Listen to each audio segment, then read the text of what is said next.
আজ রাতে কি রান্না হয়েছে গো? ডাল, বেগুন ভাজা আর কচু শাক। কচুর শাক? বাহ! ইলিশ মাছের মাথা দিয়ে করেছে তো, না শুধু সেদ্ধ ছোলা দিয়েই? ইলিশ মাছ? কটা টাকা রোজগার করো যে ইলিশ মাছের মাথা দিয়ে কচুর শাক খাবে? যে কটা টাকা পেনশন পাও তা তো তোমার ওষুধ আর বিস্কুট কিনতেই শেষ হয়ে যায়।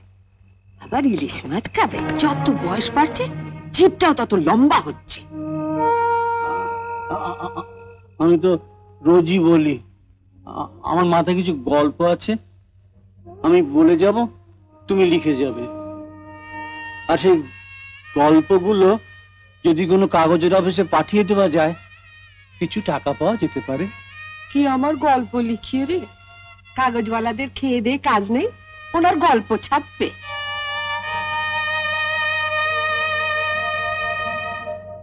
আমার ভাইটা কতদিন পরে এসেছে, ওর মুখে একটু ভালো মন্দ কিছু দিতে পারছি না। ইনি আবার তোমারও তো চিন্তা কি, তোমার বড় লোক মেজ ছেলে রয়েছে, তাকেই বলো। বাবার জন্য কিছু না করলেও মামার জন্য নিশ্চয়ই কিছু করবে। কি করবে?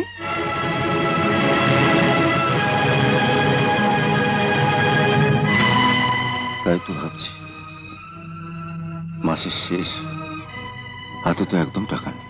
একটা ইলিশ মাছ কত পড়বে? 40-42 টাকা তো পড়বে। এত? হ্যাঁ, একদিন বাদে মামা এলেন, ছোট আনলে তো চলবে না। শোনো, আচ্ছা মেজ ঠাকুরপাকে একবার বলো না। না না, বড় ছিল হয়ে বাবাকে ইলিশ মাছ খাওয়াতে গিয়ে ছোট ভাইয়ের কাছে যদি হাত পাততে হয় না, তাতে কাল অফিসের কোনো বন্ধুর কাছ থেকে টাকা ধার ছিল। ধার তো করবে, কিন্তু তার শোধ দিতে হবে তো।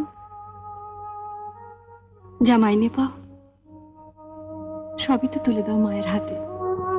দাদি, বাস ভাড়া টিফিনের জন্য যে 100 টাকা রাখে, সেখান থেকে শোধ করে দাও।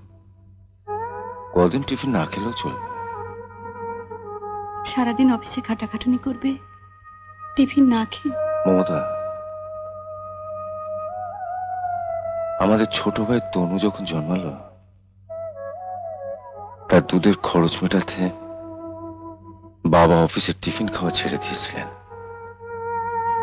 আর আমি সেই বাবাকে একটা ইলিশ মাছ খাওয়াতে কদিনের জন্য টিফিন খাওয়া বন্ধ করতে পারবো না। ঠিকই বলেছ। তনুর কথা বলতে মনে পড়ে গেল, মা বলছিলেন আজ 1 মাস হলো ওর নাকি কোনো চিঠিপত্র আসছে না। বাইরে একা একা থাকে, কি করছে কেমন আছে কে জানে। এমন আরো অনেক ভিডিও দেখতে এই চ্যানেলটি সাবস্ক্রাইব করে নিন এবং পাশের বেল আইকনটি প্রেস করে দিন।